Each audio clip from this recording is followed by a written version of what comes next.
तो hello guys, welcome back to my channel B K Sharma. आज का वीडियो का टॉपिक है, क्या आपके दिमाग में इम्यूनाइजेशन पावर ब्लॉक है? नहीं समझे इम्यूनाइजेशन पावर? अभी बताता हूँ। क्या आपके दिमाग में फूसा भरा है? क्या फूसा भरा ये भी नहीं समझे? अभी दिखाता हूँ। जब भी आप सुबह मॉर्निंग में उठते हैं ना, तब आपका दिमाग ये ऐसा रहता है, ऐसा क्या देख सकते हो? दिमाग के अंदर एकदम रिफ्रेश, और ये है दिमाग के अंदर जो आपका इम्यूनाइजेशन पावर, ये आप देख सकते हो। ये होता है जब आप सुबह उठते हो तो आपका दिमाग ऐसे रहता है। तो अगर आप किसी का दिमाग में ये होता है कि बहुत सारा रीज़न की वजह से सुबह का दिमाग शाम तक होते होते दिमाग में फूसा भर जाता है, तो इसका ऐसा दिमाग शाम को जाके ऐसा हो जाता है। ये देख सकते हो, ये दिमाग पूरा फूसा भरा है मेरे जैसा। तो इस वीडियो में आपको बताऊँगा आखिर ये होता क्या है ब्रेन साइंस, और क्या है इसका मोटिवेशन पावर। तो वीडियो शुरू करते हैं छोटा सा इंट्रो के साथ।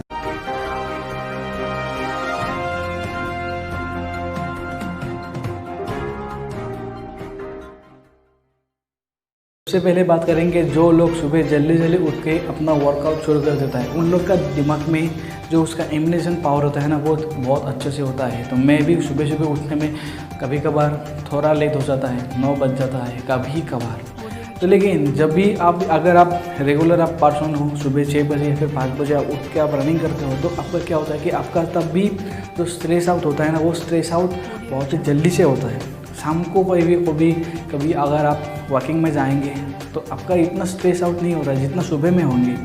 तो सुबह आप रनिंग करने के बाद आपका दिमाग ऐसा रहता है, लाइट जलता है, इम्यूनाइजेशन पावर रहता है। तो सुबह का अगर आप कुछ सोचते हो, मुझे क्या पूरा दिन का आप प्लानिंग बना सकते हो सुबह में, लेकिन आप शाम को ऑफिस से आके या फिर हैवी वर्कआउट करने के बाद आपको दिन का पूरा इम्यूनाइजेशन जो पावर होता है ना, वो आप ऐसा नहीं कर पाते हो।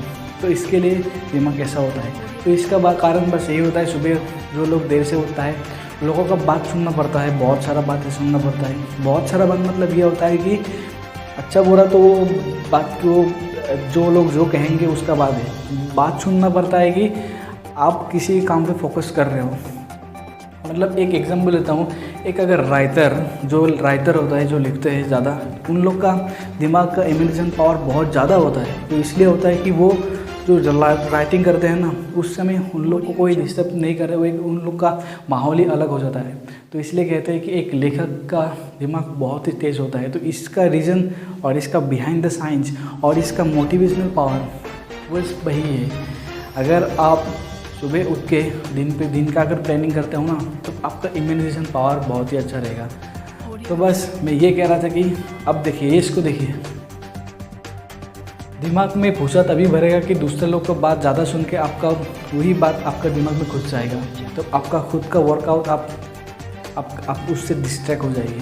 सुबह उठ के अगर कुछ आप काम कर रहे हो, अगर आप फ़ोन पे किसी को अगर बात कर रहे हो, बहुत सारा 1 घंटा 2 घंटा कंटिन्यू फ़ोन पे बात कर रहे हो, इधर उधर की बातें, ये सब बातें, तब क्या होता है कि समय बर्बाद, और आपका जो गोल था ना, जो इम्यूनाइजेशन था, वो गया खड्डे में। क्योंकि 2 घंटा फ़ोन करने के बाद आपका दिमाग का जो इम्यूनाइजेशन पावर होता है ना, उसका बात सुन के या फिर आपका बात वो सुन के, इससे ये हो जाता है, ये जो फूसा भरा था ना, उन लोग का बात सुन के आपका दिमाग में वैसे फूसा भर जाता है। तो एक बार दिमाग में फूसा भर जाने के बाद आपका जो फील है, आपको रीबूस्ट करने के लिए आप किसी गलत लोगों का बात सुन लेते हो कि अब तुम ये दवाई खाओ, इससे आपका दिमाग में स्ट्रेस आउट जल्दी हो जाएगा। कुछ ऐसा दवाई का नाम होता है ना, सेरेटोन, डिस्प्रिन, ये सब वाला लोगों का बात है। ताकि अगर लोग तभी बताएंगे ना कि अगर आप कर रहे हो, ऐसा वाला टेबलेट खा रहे हो, तो इससे आपका क्या होता है कि आप एक मन में बना लेते हो कि अभी मेरा दिमाग काम करेगा, अभी मैं कर सकता हूँ। टेबलेट से कुछ नहीं होता है, आप सोच लेते हो ना कि मैं अभी कर सकता हूँ, तो बस वही हो जाता है। तो बस आपका दिमाग में हमेशा अगर लाइट जलता रहना चाहिए, सुबह से लेकर शाम तक। अगर आपका इम्यूनाइजेशन पावर आपको बढ़ाना चाहिए, तो आपको बस यही बात का ध्यान रखना चाहिए कि ज़्यादा बात करो मत, ज़्यादा समझो, ज़्यादा सेंड मत करो, ज़्यादा रिसीव करो, सुनो ज़्यादा, कहो मत। जितना आप कहोगे ना, आपका दिमाग में वही फूसा फिर से आपको भरने लगेंगे। तो इसलिए बस यही आपको समझाने के लिए मैं ऐसा कर रहा था। तो यही था आज के लिए, बस यही दिमाग का भूसा भरा खेल। किन किन लोगों का ऐसा होता है ना, शाम को घर आते ही ये लोगों को बस ये होता है कि अरे यार दिमाग मेरा काम नहीं कर रहा है, मैं अभी क्या करूँ। ये वाला जो ये स्पेक्ट्रम सिंड्रोम होता है ना, हाइड्रोम, ये मोबाइल को वाइब्रेशन को फीड करने के बाद भी ऐसा हो जाता है। मोबाइल को यहाँ पे चिपका के रखोगे तो ज़्यादा मोबाइल का रेडिएशन की वजह से और उसका बात सुनने का स्पीकर का जो ट्यून का जो फ्रिक्वेंसी होता है ना, जो स्पीकर से जो आवाज़ छोड़ता है वो फ्रिक्वेंसी दिमाग में घुस के दिमाग में इस वाला पॉइंट में माइग्रेन बनता है।